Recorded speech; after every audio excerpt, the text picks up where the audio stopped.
Astaghfirullahalazim. Astaghfirullahalazim. Astaghfirullahalazim. Assalamualaikum warahmatullahi wabarakatuh. Alhamdulillahi rabbil alamin.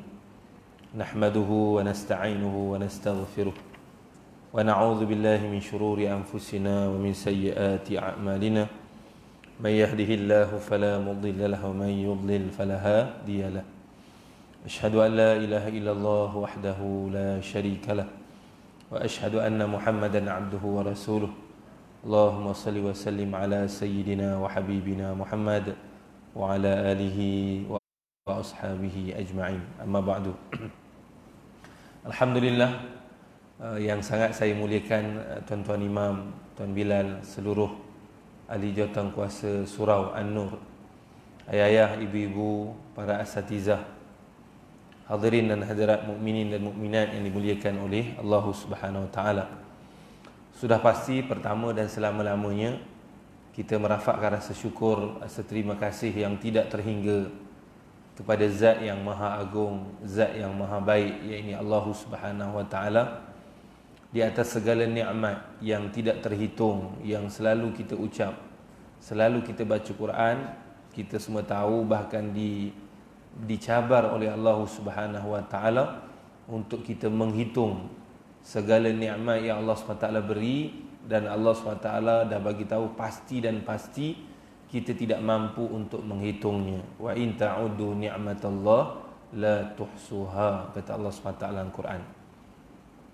Dan amat benarlah kata Allah, jangankan kata Allah, apa yang mak bapak kita buat pada kita pun kita tidak mampu untuk menghitungnya. Ini kan pula Zat yang Maha Agung, ini Allah Subhanahu wa taala. Lebih-lebih lagi nikmat yang selalu kita sebut, nikmat iman, nikmat Islam. Iman ini satu nikmat yang cukup agung, yang tuan-tuan pun tahu, saya pun tahu, untuk mendapat keselesaan, kebahagiaan, kenikmatan di akhirat, syaratnya iman.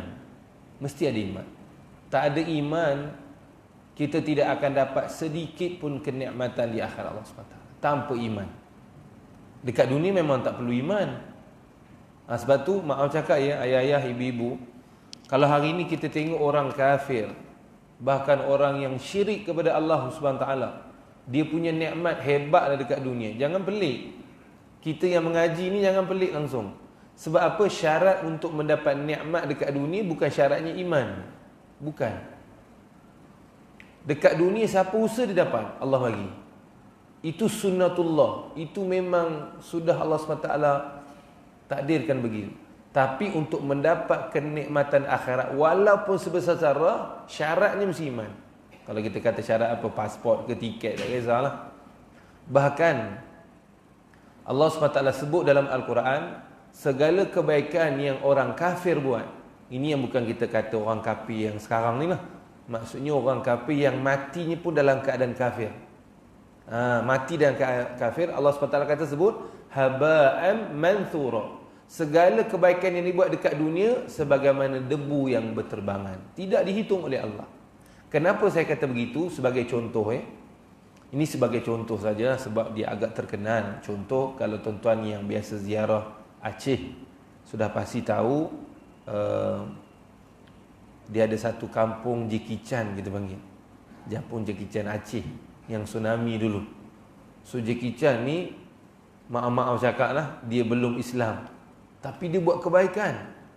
Tak kisahlah kan, banyak orang kafir ni buat kemanusiaan. Banyak lah, cukup banyak. Ini sebagai salah satu contoh lah.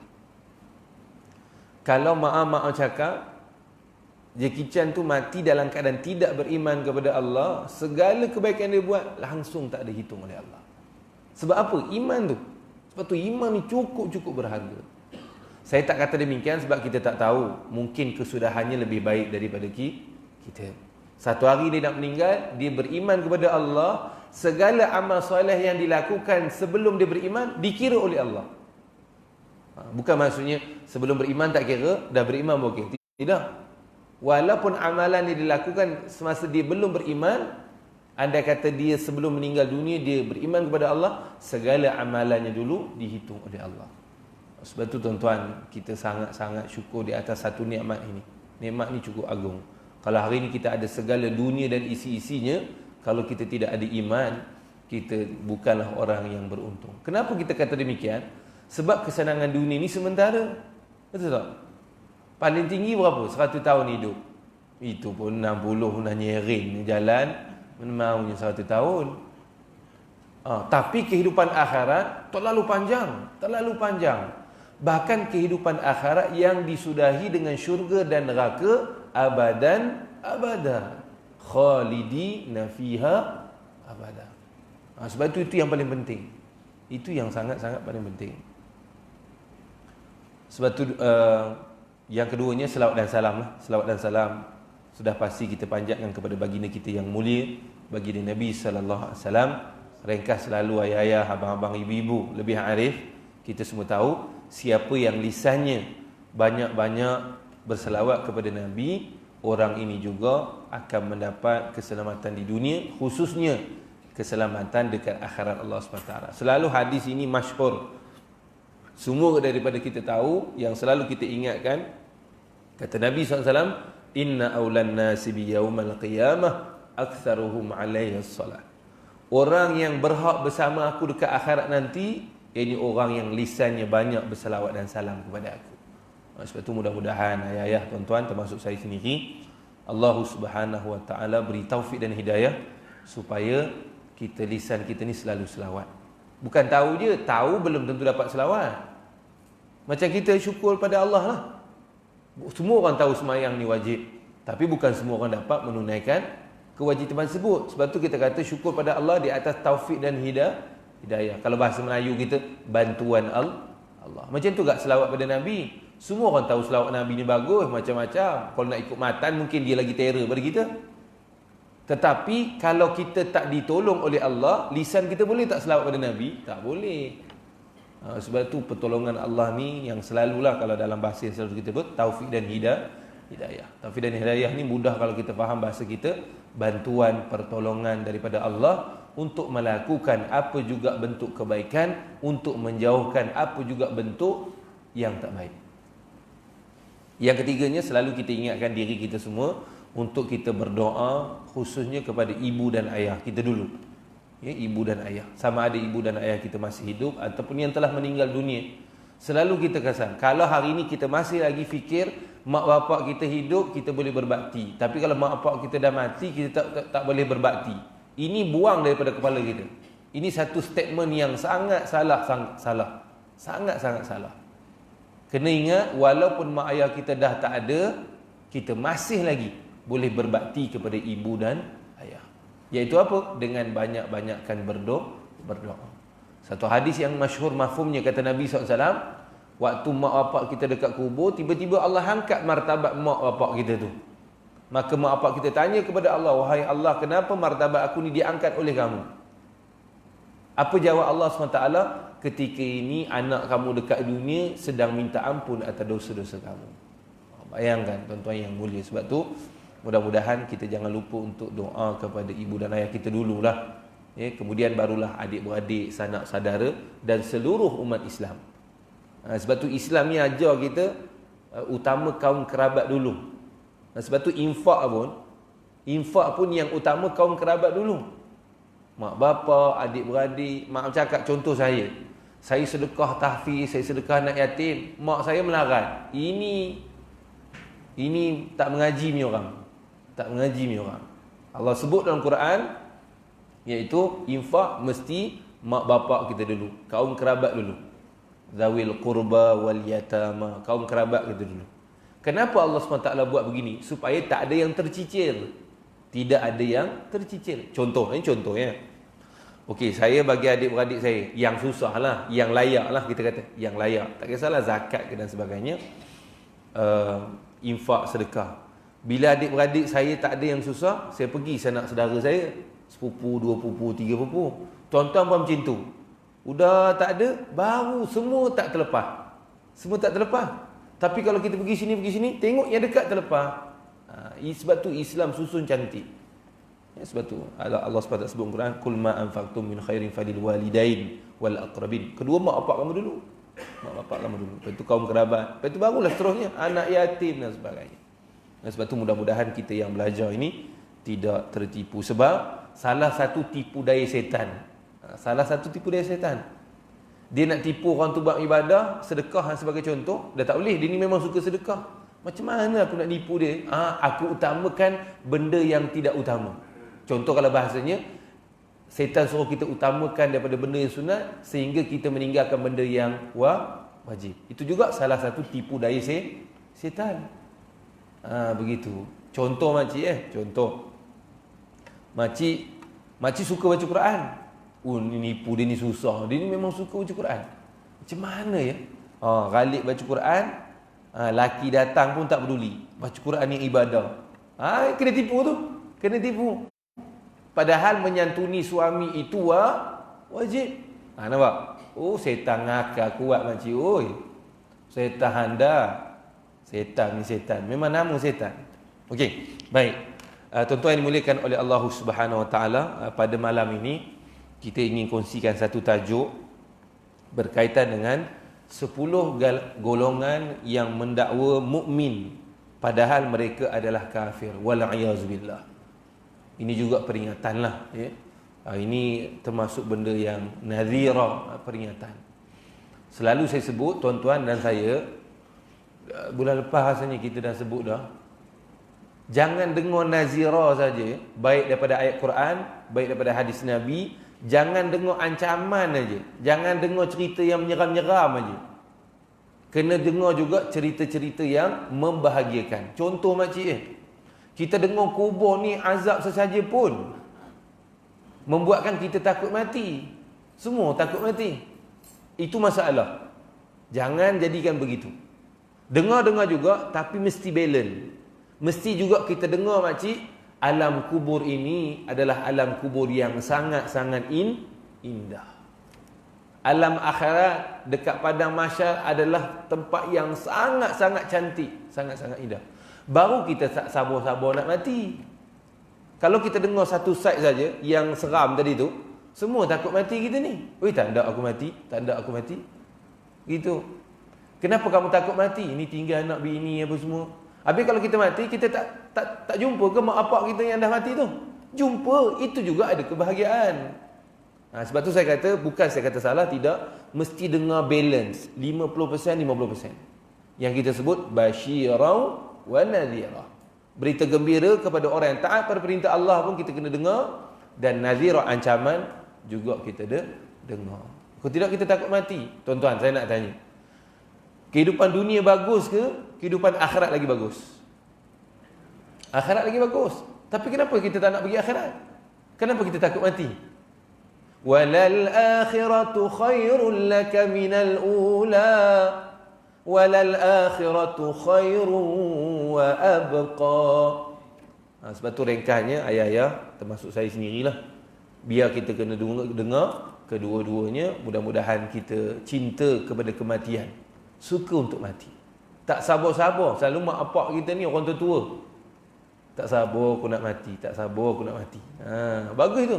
Bukan dia cari mati. Tak, bukan dia cari mati. Tak, mana boleh pun. Kan, kalau kita bunuh diri pun Allah tak takdir mati, tak mati kita. Kan, cuma dia cinta kepada kematian. Sebab tu mudah-mudahan ni peringatan. Okey. Berkaitan dengan ini kitab ginilah, kitab Nasaihul Ibad karangan Al-Imam Munawi Al-Jawi Al-Bantani. Dia bawa satu tajuk 10 golongan yang mendakwa beriman, mukmin padahal mereka adalah kafir. Wala'izbillah. Sebab tu kita nak tengok, saya pun nak tengok, kita nak hindar daripada 10 golongan ini. Dalam tajuk ini, Al-Imam Munawi membawa sebuah hadis daripada baginda Nabi sallallahu alaihi wasallam. Ini hadis Nabi yang bagi tahu. Adakah orang yang beriman tapi sebenarnya dia kafir? Ada. Ayat Quran bagi tahu. Ayat yang selalu kita baca dalam surah Al-Baqarah apa? Wa minan nasi man yaqulu amanna billahi wa bil yaumil akhir. Apa kata Allah? Wa ma hum bimu'minin. Apa kata Allah? Sebahagian manusia dia kata dia beriman kepada aku dan hari akhirat, tapi sebenarnya dia bukanlah orang yang beriman. Siapakah dia? Ini yang di antaranya yang disebut oleh Nabi kita yang mulia, baginda Nabi SAW. Yang pertama, apa kata Nabi? Ada 10 orang daripada umat ini yang kafir terhadap Allah yang Maha Agung, namun mereka sendiri berasa mukmin. Mereka adalah yang pertama, orang yang membunuh orang muslim ataupun zimmi. Zimmi ni maksudnya penduduk yang bukan muslim, yang duduk dalam negara Islam, yang taat pada pemerintahan tanpa hak yang semestinya. Malaysia ni negara Islam tau ni. Malaysia ni negara Islam. Jangan kata Malaysia ni bukan negara Islam. Kalau kita cakap Malaysia ni bukan negara Islam, boleh buat apa-apa, kita tak boleh halang. Malaysia ni negara Islam. Cuma Islam itu belum sempurna. Islam itu belum sempurna. Macam kita lah, rukun Islam. Saya yakin, saya sendiri dan tuan-tuan, ada rukun Islam yang belum kita buat lagi. Sebahagian lah, mungkin sebahagian daripada kita. Ada yang belum pergi haji. Tuan dah pergi haji? Ini yang muda-muda ni secara umumnya lah. Secara umumnya belum pergi haji. Kenapa boleh cakap Islam? Rukun Islam di antaranya pergi haji tak? Itu rukun untuk jadi orang Islam. Tapi tuan tak pergi haji lagi, kenapa boleh jadi Islam pula? Belum sempurna. Tapi kita masih Islam. Belum sempurna. Belum sempurna tu ketidakmampuan lah. Tak kisah mampu tu lain lah. Kita tak ada duit ke, kita tak mampu ke, kita tak sihat ke. Kalau kita sihat pun, mak bapak di bawah jagaan kita, dia tak sihat, kita tak wajib pergi lagi. Benda-benda itulah yang menghalang. Tetapi usaha kena ada. Usaha untuk menyempurnakan hukum-hukum itu kena ada. Contoh macam kita ambil analogi haji lah. Okey, kita tak wajib lagi pergi haji sebab tak mampu dan sebagainya. Tapi kita tak usaha. Dosa tak? Dosa. Tapi kita usaha, tapi tak sampai lagi kemampuan itu, tidak berdosa. Sebab tu tuan-tuan dan saya ingat, kita kena bersama orang-orang yang nak menyempurnakan hukum-hukum Islam ataupun negara Islam itu sendiri. Kalau kita tidak bersama, kita juga berdosa. Itu saja, simple saja. Okey. Sebab tu katanya apa? Yang Nabi kata, dia ni kalau kata beriman Islam pun, tapi sebenarnya kafir. Siapakah? Orang yang membunuh orang Islam. Dia membunuh orang Islam ataupun orang kafir yang zimmi. Orang kafir zimmi ni apa dia? Iaitu orang yang kafir yang duduk dalam negara Islam yang taat pada pemerintahan. Tapi kalau orang kafir yang memerangi Islam, itu boleh bunuh. Tapi bukan kita yang bunuhnya, pemerintahan juga. Jangan main sedap rodok je. Aida. Kena bawa mahkamah dan sebagainya. Okey. Tanpa hak. Maksudnya ada juga orang Islam yang boleh kita bunuh. Boleh bunuh, boleh. Contoh, ni contoh ya. Yang kita sebut hukum qisas. Dalam Islam dia ada satu hukum namanya hukum qisas. Hukum qisas ni maksudnya bunuh balik. Tetapi dengan hak lah. Contoh ni contoh ya. Siapa? Zakir ni. Zakir bunuh anak saya. Bunuh anak saya. Boleh tak dia tu dibunuh boleh? Boleh. Tetapi bukan saya yang bunuhnya. Kena pergi mahkamah jugalah. Kena pergi mahkamah. Mahkamah akan selidik lah, macam-macam lah dengan saksinya, kenapa kamu bunuh dan sebagainya. Andai kata dia buat itu tidak ada sebab-sebab yang dibenarkan, saya boleh kata, okey, bunuh balik. Boleh. Itu yang dikatakan tanpa sebab, tanpa hak yang semestinya. Ini yang dikatakan kafir. Tapi di hujung dia ada nota penting ya. Tuan-tuan jangan lari dulu. Tuan-tuan dengar sampai habis, kakak habis. Okay, ini kafir. Nabi kata kafir, keluar daripada Islam. Orang yang bunuh orang Islam ataupun kafir zimmi, orang kafir yang taat kepada pemerintahan Islam, siapa yang bunuh, dia ni terkeluar daripada Islam. Tapi dia ada nota penting. Harap tuan-tuan dengar sampai habis, nanti salah faham. Itu yang pertama. Yang kedua, orang yang melakukan sihir. Kita semua tahu sihir juga termasuk dosa yang besar. Tapi Nabi kata ni, orang yang melakukan sihir terkeluar daripada Islam. Bukan dosa besarnya. Tuan-tuan, kalau terkeluar dari Islam, dia kena mengucap balik. Dia kena mengucap. Tapi kalau kita buat dosa besar, kita tak perlu mengucap. Sekadar bertaubat. Dia ada beza kat situ. Tapi Nabi kata orang yang buat sihir ni terkeluar dari Islam. Tapi sebab tu saya kata tuan-tuan kena dengar sampai habis. Nanti salah faham dekat sini. Orang yang melakukan sihir ini juga kata Nabi terkeluar daripada Islam. Yang ketiga, orang yang tidak cemburu pada keluarganya. Ini agak dekat juga dengan kita lah. Saya sendiri tuan-tuan. Maksudnya waktu anak perempuan kita, waktu isteri kita, waktu anak lelaki kita melakukan kemungkaran, kerosakan, kita tak cemburu, kita redha, kita pun boleh terkeluar dari Islam. Ini sangat-sangat bahaya. Ini bila saya baca sendiri tuan, dia macam pipi tu kena tampar rasanya. Dalam hadis yang lain Nabi kata apa? Mani dayus. Kata Nabi SAW pada sahabat-sahabat, kamu tahu tak siapa orang yang dayus? Kita semua tahu. Nabi, sahabat Nabi baru begitu jugalah. Bukan, maaf cakap. Orang yang dayus, kita ingatkan macam bahasa kita lain lah. Orang dayus ni, bini cakap sidak kain, kesedak kain, itu dayus. Bukan. Dalam Islam, yang Nabi kata tidak akan masuk syurga orang yang dayus. Maka dijawab oleh Nabi SAW, orang yang dayus ini, iaitu waktu keluarganya, anak perempuannya, kakaknya, isterinya tidak tutup aurat ataupun tidak taat pada perintah Allah, dia redha, ini tak masuk syurga ni. Sebab tu ayah-ayah, para suami termasuk saya sendirilah, ini satu benda yang memang menampar kita lah. Sebab tu ibu-ibu, akak-akak yang sangat saya hormati, kalau betul-betul sayangkan suami, tutup aurat dengan sempurna. Sebab perempuan ni selalu dikaitkan dengan aurat. Tutup aurat dengan sempurna. Kalau ibu-ibu tak tutup aurat, ibu-ibu sedang menyusahkan suami untuk masuk syurga. Tapi kena ingat, yang dimaksudkan tak masuk syurga ni kalau kita redha. Kalau kita tak apa, ya akan kopi tu. Itu maksud redha. Tapi secara umumnya orang kita ni usaha, nasihat, penampar, anak dan sebagainya. Tutup aurat. Ni macam-macam nasihat kita bagi. Tapi dia tak tutup aurat juga, itu tak masuk. Itu tidak termasuk. Tuan-tuan jangan salah faham. Itu tidak termasuk. Macam Nabi Nuh AS.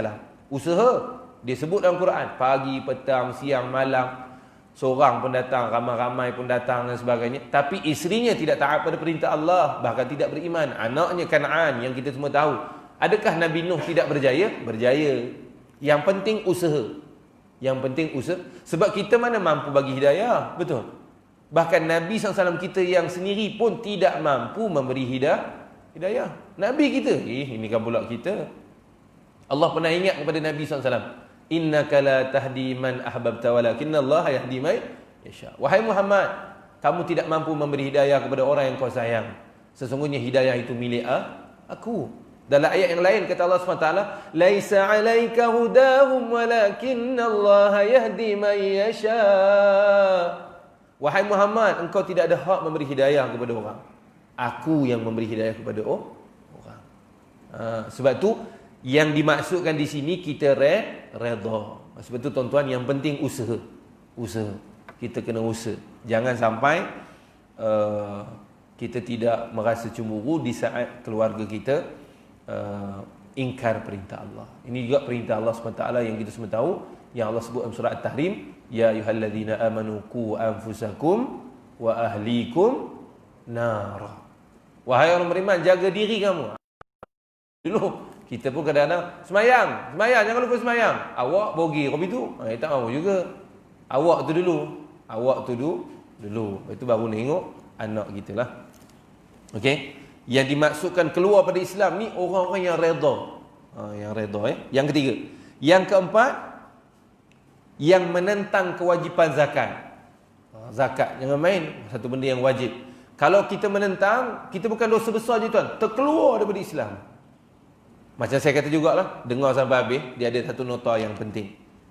Yang menentang kewajipan zakat, ini maklum. Yang kelima, orang yang minum arak, terkeluar daripada Islam. Ini terkeluar daripada Islam. Nanti kita cerita ujung Yang minum arak pun terkeluar daripada Islam. Itu yang kelima. Dan yang keenam, orang yang telah berkewajipan haji tapi tidak menunaikannya. Ini dah selesai semua lah. Dah selesai semuanya. Dia tak pergi juga haji. Ini juga terkeluar daripada Islam. Ini terkeluar daripada Islam. Ini sangat bahaya. Itu yang keenam. Yang ketujuh, orang yang menyalakan api fitnah. Oh, ini sangat bahaya tuan. Ini peringatan untuk kita ni, khususnya di media sosial sekarang ni. Sebab tu hati-hati. Jangan kita suka menyalakan api fitnah. Kata Nabi, siapa yang suka menyalakan api fitnah, terkeluar dia daripada Islam. Oh, ini sangat-sangat bahaya. Sangat-sangat bahaya. Itu yang ketujuh ya. Yang ke-8, orang yang menjual senjata kepada ahli perang, iaitu golongan kafir. Maksudnya kita tahu yang kafir ni dia bunuh orang Islam. Kita jual juga senjata kat dia, kita terkeluar daripada Islam.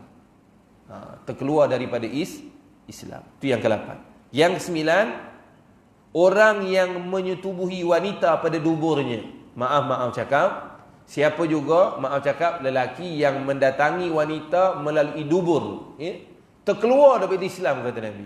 Terkeluar daripada Islam. Dan yang terakhir ke-10, yang menyetubuhi saudara mahramnya. Ini pun kita mesti tahu, yang kita kata yang tak boleh kahwin lah, yang tak boleh, mak kita, adik-beradik yang mahram, yang kita tak boleh kahwin. Tapi kita kena ingat juga, kita semua belajar, mahram ni pun ada yang mu'abbad, ada yang muqayyad. Maksudnya ada haram yang selama-lamanya, ada haram sekejap je. Contoh yang haram mu'abbad. Mertua kita, kalau kita bercerai, maaf cakap lah, bercerai dengan isteri kita ke, isteri kita meninggal ke, pasangan kita meninggal, haram selama-lamanya untuk kita menikahi mentua kita lah, tak kisahlah lelaki ataupun perempuan. Mak bapak kita dah pasti, adik-beradik, itu haram mu'abbad, haram selama-lamanya. Tapi ada haram yang sekejap. Contoh kakak ipar kita. Contoh lah tuan ni, kakak ipar saya, abang saya masih hidup. Saya boleh tak kahwin dengan kakak ipar saya? Haram. Tak boleh kahwin. Tapi kalau abang saya dah meninggal, bercerai ke, boleh tak saya kahwin dengan kakak ipar? Boleh. Itu dimaksud haram muqayyad. Haram sekejap sahaja. Okey. Yang dimaksud, cuma kita nak cerita yang dimaksud mahram tu sedikit. Inilah. Ini yang nota penting. Dah 10 kan? Nota penting. Yang nota penting yang saya kata begini. Jika dia meyakini bahawa perbuatan-perbuatan itu halal, maka dia jadi kafir, keluar dari Islam. Oh, yang dimaksudkan oleh Nabi ni, yang orang arak keluar dari Islam. Iaitu apa? Dia kata arak itu halal. Itu yang terkeluar. Dan 10 tadilah. Yang 10. Boleh bunuh orang Islam? Boleh. Keluar daripada Islam dia. Haji ni tak wajib lah. Keluar daripada Islam dia. Zakat ni tidak kamu tak wajib dulu zaman Nabi. Itu yang berlaku pada zaman Sayyidina Abu Bakar tu. Sehingga kan Sayyidina Abu Bakar isytihar perang. Sebab apa dia orang kata zakat itu, bahkan dia orang mengingkari kewajipan zakat. Zakat tak wajib dah. Begitu. Rupanya yang dikatakan oleh Nabi terkeluar daripada Islam, kita mengatakan ke-10 perkara di atas itu halal. Boleh kahwin dengan mak, itu halal. Namun secara umumnya kalau kita buat perkara di atas 10 perkataan ataupun salah satu, bukan pasal kita kata dia halal. Maaf cakap, contoh kalau kita pernah minum arak, bukan kita kata arak itu halal, tetapi kita buat itu di atas kelemahan kita, kesilapan kita. Itu tak keluar dari Islam. Itu tidak terkeluar daripada Islam. Tuan-tuan kena bezakan benda tu ya. Sebab itu dalam Al-Quran, perkataan kafir disebut dua type. Kita panggil apa ya? Dua cara tulisan makcik. Dua cara tulisan. Satu kafir tulisannya kaf alif fa ra. Ada alif. Kalau makcik baca Quran ataupun baca hadis Nabi, kalau kaf tu ada alif, tulisan kafir itu ada alif, ayat itu memang ditujukan kepada orang yang kafir, orang yang belum beriman. Tetapi kalau tuan-tuan baca Quran ataupun hadis, perkataan kafir itu ditulis tak ada alif. Contoh kafara. Contoh la in syakartum la azidannakum wa la in kafartum. Kafara, tak ada alif. Kafir dekat situ ataupun bahasa kita selalu sebut kufur. Itu bukan ditujukan kepada orang kafir. Tidak. Semua orang, baik dia orang kafir, baik dia orang Islam, baik dia orang beriman, yang ingkar perintah Allah disebut kufur. Sebab tu bezakan di antara kafir yang ada alif, tulisan kafir yang tidak ada alif. Sebab tu yang dikatakan oleh Nabi ni 10 perkara tu dia kata halal, maka dia akan kafir, iaitu kaf alif tu lah, ka alif fa ra, terkeluar daripada Islam. Tetapi secara umumnya kalau kita melakukan 10 perkara di atas ataupun salah satu daripadanya, bukan pasal kita kata dia halal, tidak, tetapi atas kelemahan kita, hasutan setan dan sebagainya, atau itu tidak terkeluar daripada Islam, cuma berdosa. Sama ada dosa besar ataupun dosa kecil. Tapi kebanyakannya dosa besar. Fitnah dosa besar, bunuh orang, semua dosa besar. Dan saya kata, kalau kita kata halal, kita kena mengucap balik. Tapi kalau sekadar dosa besar, kita kena bertaubat kepada Allah Subhanahu wa taala. Ya, sekadar itulah tuan-tuan yang dimuliakan Allah. Kita berapa minit lagi? Lagi 15 minit. Lagi 5 minit. Okey. Sama juga. Sihir pun sama. Macam saya kata, sihir ni halal lah, boleh. Terkeluar daripada Islam. Terkeluar daripada Islam. Tapi secara umumnya orang buat sihir ini, dia pun tahu. Sihir ni kamu tahu tak salah? Tahu. Tapi aku bengang betul kat dia. Contohnya begitu. Dia buat tu bukan pasal dia kata halal, pasal dia hanyut lah, kita kata. Dia hanyut. Itu tak keluar dari Islam, tapi itu dosa besar. Dosa besar. Bertaubat kepada Allah. Bertaubat pada Allah. Tapi itu taubat tu untuk kita tak taubat lah, tapi dosa dengan orang tu dia kena selesai. Kita semua tahu taubat kepada Allah ini adalah dosa kita dengan Allah. Tapi kalau dosa sama manusia, kalau kita taubat macam mana pun, kita tak selesaikan dengan dia, Allah tidak ampunkan dosa kita. Sebab tu Nabi sebut yang muflis tu, orang yang muflis dekat akhirat, bukan dosa dengan Allah. Tidak. Orang yang muflis dekat akhirat adalah dosa dengan manusia. Hubungan dengan Allah tip-top. Apa kata Nabi SAW? Waktu dekat akhirat esok, orang yang muflis tu, kata Nabi SAW, sembahyangnya, puasanya, sedekahnya, pahalanya semua bagi pada orang yang dia buat dosa. Tak kisahlah ngumpat ke. Sebab tu kita selalu sebut, dosa dengan makhluk lebih bahaya daripada dosa dengan Allah. Bukan kita kata dosa dengan Allah tu lebih ringan, tak. Kalau nak ikutkan, dosa dengan Allah lebih teruk daripada dosa dengan manusia. Tetapi kita nak cerita, Allah ni maha pemaaf. Manusia ni bukan maha pemaaf. Allah ni tuan, satu sifatnya yang betul-betul kita kagum, kalau Allah maaf, seolah-olah kita tak pernah buat. Kita tak pernah buat benda tu. Kita kalau maaf pun bekahnya ada. Maksudnya lah, setidak-tidaknya bekah tu ada. Sebab tu yang dimaksudkan dosa dengan manusia lebih teruk pada Allah tu bukan maksudnya begitu. Maksudnya Allah ini maha pengampun, manusia ini bukan maha pengampun. Sebab tu hati-hatilah tuan. Khususnya saya sendirilah, khususnya bila dalam media sosial ni, dalam bidang politik khususnya, memang sangat hati-hatilah tuan. Sebab tu hati-hati, takut, itulah takwa. Hati-hati, ini kalau salah ni sekarang teruk aku kena ni. Ini kalau itu. Sebab tu hati-hatilah tuan. Kita tidak ada mana-mana pun, tetapi hati-hatilah. Hati-hati jangan sampai kita menyebarkan perkara yang tidak benar. Api fitnah macam-macam tadi lah. Boleh lah fitnah ni, boleh dia ni, boleh. Bila menghalalkan, terkeluar daripada Islam. Kena mengucap balik, asyhadu an la ilaha illallah wa asyhadu anna muhammadar rasulullah. Sebab tu di antara semayang, kebaikan semayang, kadang-kadang mungkin tanpa sedar kita buat perkara yang boleh membuatkan kita terkeluar dari Islam. Sebab tu bila orang jaga semayang itu, dia akan memperbarui syahadah dia. Saya sekadar itulah, ayah-ayah, ibu-ibu yang sangat saya hormati, kita ulang balik.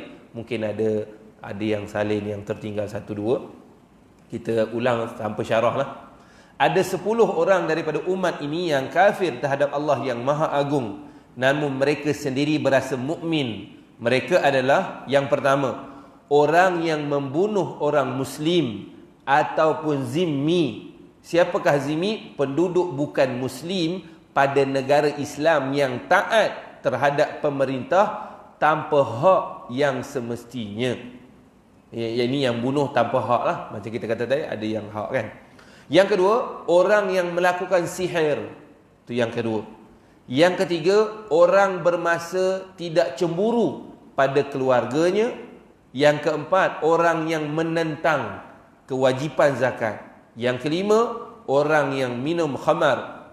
Yang keenam, orang yang telah berkewajipan haji tapi tidak menunaikannya. Ketujuh, orang yang menyalakan api fitnah. Yang ke-8, orang yang menjual senjata kepada ahli perang, iaitu golongan kafir. Jangan lepas ni maaf cakap orang Cina nak beli pisau tak jual pula. Tidak, ahli perang. Kena ingat baik-baik. Yang ke-9, orang yang menyetubuhi wanita pada duburnya. Maaf cakap. Dan yang terakhir ke-10, orang yang menyetubuhi saudara mahramnya. Dan jika dia meyakini bahawa perbuatan-perbuatan itu halal, maka dia menjadi kafir, terkeluar daripada Islam. Wala'iyyazubillah. Mudah-mudahan kita, keluarga, anak-anak kita, bawah tanggungan kita dipelihara oleh Allah daripada dosa-dosa besar ini. Apatah lagi kalau kita dapat membuatkan kita terkeluar daripada Islam. Wala'iyyazubillah. Sekadar itu, ayah-ayah, ibu-ibu yang sangat saya hormati, ampun maaf terkasar bahasa, saya minta ampun, minta maaf. Dan apa juga yang saya sampaikan selalu saya bagi tahu, bukan saya nak mengajar ayah-ayah, ibu-ibu yang lebih alim, yang banyak umurnya, banyak amal soleh.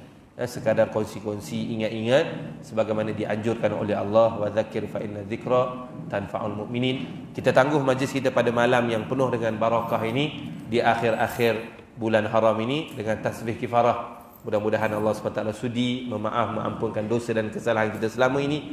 Dan kita baca juga surah Al-As. Mudah-mudahan Allah SWT sudi untuk golongkan kita sebagaimana golongan yang disebut dalam surah tersebut. Mudah-mudahan kita digolongkan oleh Allah daripada golongan-golongan yang beruntung, insya-Allah. Subhanakallahumma wa bihamdika asyhadu an la ilaha illa anta astaghfiruka wa atubu ilaik. Bismillahirrahmanirrahim. Wal 'asr innal insana lafi khusr illa alladziina aamanu wa 'amilus shalihaat wa tawassaw bil haqq wa tawassaw bis sabr. Billahi taufiq wa hidayah. Assalamualaikum warahmatullahi wabarakatuh.